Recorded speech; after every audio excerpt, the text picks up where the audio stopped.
do only what you can do. You are the person, the individual that has come up with this business idea. You found a gap in the marketplace. You found a gap with your product or your service. And there's a reason for that because it's you. Your business is you.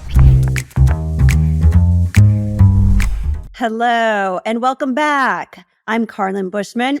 And today we're doing things a little differently. This week, I'm flying solo and I'm going to be speaking to you on several topics. The one I'm seeming to get the most of lately is how do I scale my business, or what are some scaling strategies for taking my business to new heights? And this is a little preview of the types of topics that you can learn within the Entreprenista League. So welcome to today's special episode on scaling your business. There's things that I like to cover when I'm talking to my clients and to female founders, new entrepreneurs in this space. And I really break it down when thinking about scaling your business to the next level. What does that really mean? Is this pre-revenue and you are getting ready to scale your business into revenue? Is this just your first year and you're looking forward to how are you going to grow this business, this passion, this desire you've had to really build something creatively out of what you have dreamed to be the best business ever? And I look at it as three parts. And I'm going to speak today and break down those three pieces of valuable information for you to be able to look at your business and how you're going to scale it for the next set of milestones and opportunities for you. The first and foremost thing to remember when scaling your business, and my absolute rule of thumb, is do only what you can do. You are the person, the individual that has come up with this business idea. You found a gap in the marketplace. You found a gap with your product or your service. And there's a reason for that because it's you. Your business is you. People buy from people. We've heard that so many times. So as a leader of your business, when you are thinking about scaling, do only what you can do. And in the first step of that is time blocking. This often is something that is near and dear to my heart. And it can also be my Achilles heel, full transparency. Does your calendar own you or do you own your calendar? And my family would beg to differ. On some days, I think my calendar actually owns me. Yes, it's true. Even for those of us who might have been in entrepreneurship for years and years or just getting started, how many of you can actually raise your hand today to say, yeah, my calendar might own me? Well, let's change that. Let's change that vibration. Let's take a step back for a second and figure out how can you really own your calendar. And the important part of owning your calendar leads us into step 2. And I'm really going to talk about this in detail. CEO time. So when you own your calendar and you can set up blocks of time every week, preferably, that are dedicated to what I would call CEO time. And that's you, my friend. That is you. You are the CEO, the founder, and the creator of your beautiful business. Use that time. And as one would say, my good friend Stephanie Carton mentioned at one point, the value of your time is roughly $5,000 an hour. Yes, I said it. And thanks to Stephanie, it has really stuck with me.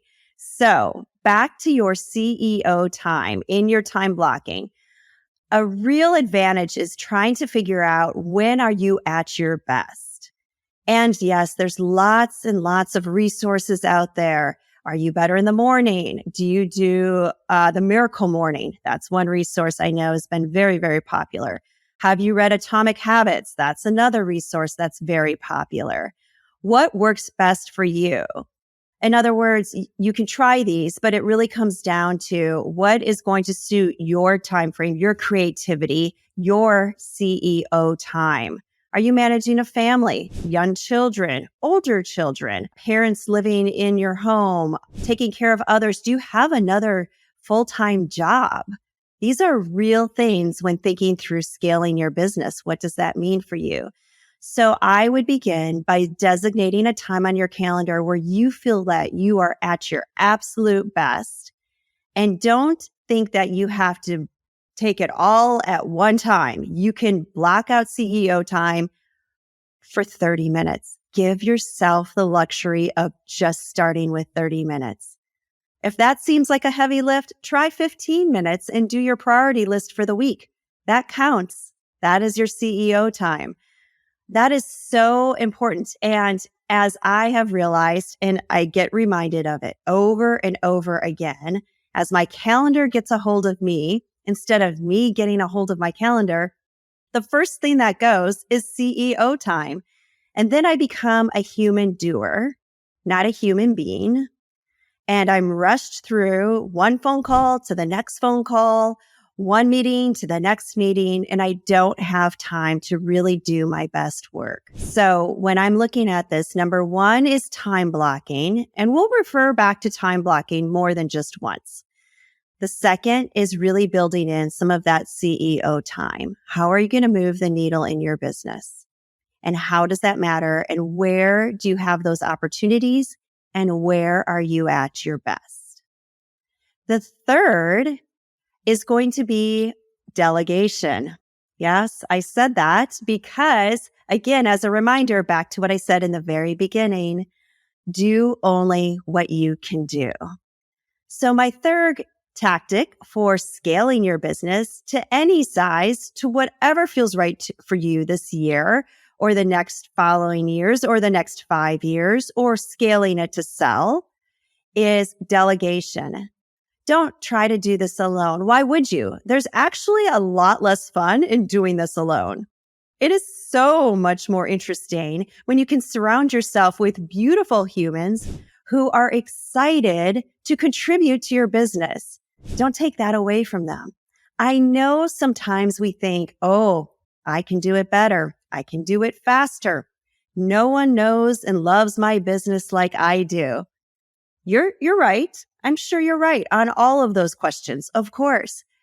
But again, what fun is that? What creativity can be dropped in when you actually start to delegate things when possible? And I actually have a exercise that I will share with you.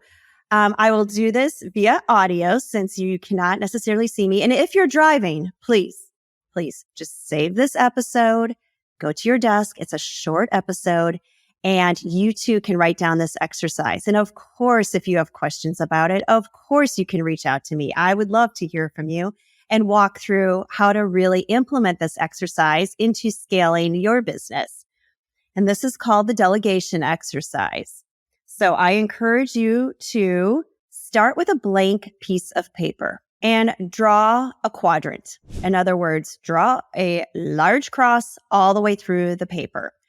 I personally like to use a piece of poster board. I need it to be a little bit bigger on most days. And I want to be able to refer to it often. And I don't want to lose it. And if you would see my desk, you would agree that I probably should use a piece of poster board.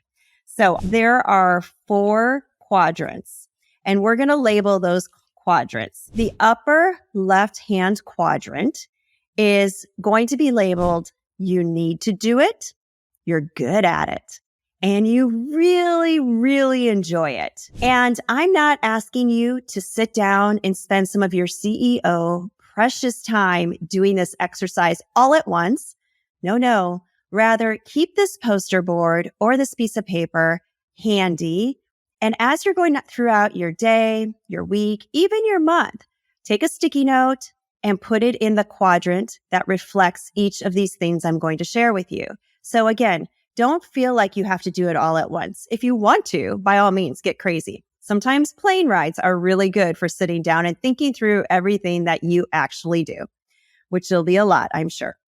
So as a reminder, the first upper left-hand quadrant is you need to do it, you're good at it, and you enjoy it.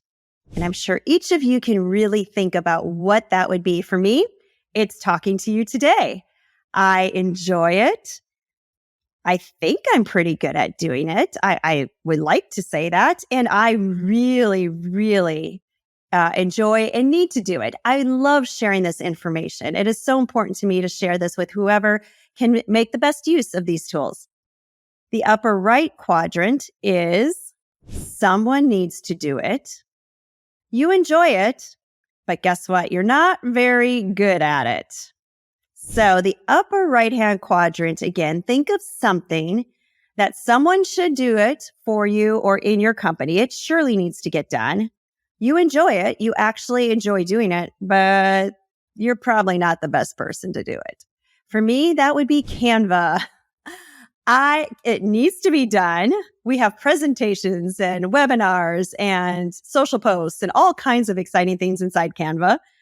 I actually do like getting in and playing around with it, and I go down a rabbit hole and I spend hours down that rabbit hole. And honestly, I'm not very good at it. I have to duplicate and then I duplicate and then it looks like a hot disaster. So that would be a great task. Though that's an example of something that you might use in that space. Going down to the lower left-hand quadrant, someone needs to do it. And you know what? You do not enjoy doing it. Like, absolutely not. Now, I've spoken to quite a few of you, and I think I can guess that sometimes social media posting might fall into that category. That is a great place to start if you're looking for someone to help you and be so creative in the social media management space. Another area that I know has definitely surfaced is bookkeeping. Now, I do love numbers and I love looking at financials and I am a dashboard girl through and through, but I don't really like doing the bookkeeping aspect of it. I'm going to be very transparent here. Bookkeeping, not my jam. So mine would be bookkeeping, putting bookkeeping in the lower left-hand corner. And last but not least, this is one of the easiest categories, is no one really needs to do it. Like, really? No one really needs to do it, or no one really needs to do it right now. You could even asterisk this. A lot of times what I have when I'm talking to clients is these brilliant, beautiful, engaging ideas to grow their business, whether it's a service or product. And I love that. Please don't stop coming up with new ideas. I am constantly amazed by the beautiful women I have the luxury of connecting with who share their ideas, their passions, their products, their services, not only with me, but they're ready to share them with the world. Keep doing those things. When I say that, there's also shiny object syndrome. And I am the same. I can come up with lots of ideas and I think I need to implement them all right now. Absolutely right now today, because if I don't, somebody else will. That's not actually the case. We can give them a home. So no one really needs to do it. Could also be a great home for you to asterisk those beautiful ideas and say, you know what, we're going to look at that in Q2 of 2024. We're just going to give that a little home right now. And that's okay too. Most of us probably keep a journal, a legal pad, some kind of document, maybe an electronic document with all our great forward-thinking ideas. And as I mentioned, please don't stop those. So I take this entire exercise and I do it over the course of a week, maybe 2 weeks. And I let it sit there. And then I decide who on my team could possibly pick up some of these pieces. Who could I inspire, motivate, grow on my team to take some of these tasks on that could be great for them and allow them to step forward in their creativity and help me come up with new ideas and offload some of the things that I don't necessarily need to do anymore. Or do I need to find somebody that can do that? And that's okay too. So when you're scaling your business and getting ready to do it, it's really, really ideal to do an exercise such as this. So you know, who is that first person? Who is that second person? What team member is ready to grow? Have you asked somebody on your team, would they like to take on the Canva? Sometimes we just make assumptions. Oh, they probably won't want to. Or no, that's probably not really in their wheelhouse. Really? Maybe just ask. Maybe ask. Maybe they've always thought about it, but they thought they wouldn't be good at that. Well, let's give them an opportunity. It's always okay to do that. And it's always okay to let there be a few failures if they don't do it perfectly, just like you. That is actually wonderful, by the way. So embrace that. Embrace the progress over perfection. So if I look back and review the 3 things about scaling your business today, first and foremost is time blocking. Find the time in your schedule to think through some of these things, to think through a delegation process for yourself. As a last piece on that delegation process, I do this twice a year. So you can take all those sticky notes off your poster board, or you can start with a brand new quadrant and do it again. You'll have evolved, I promise you. I absolutely promise there'll be things that don't show up on there any longer, which is so joyful. I actually have my team members do the same thing. The second piece of that, CEO time. Give yourself that juicy luxury of stepping in to your role in that CEO time.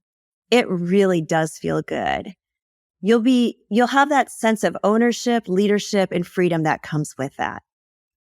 And third, try the delegation exercise.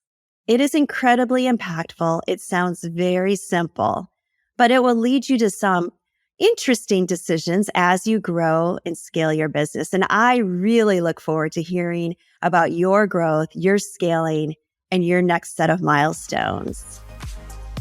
You can always head over to entreprenista.com/join for more material like this and other opportunities to connect with like-minded entrepreneurs. I'm Carlin Bushman, and I'm here to help you put your best heel forward.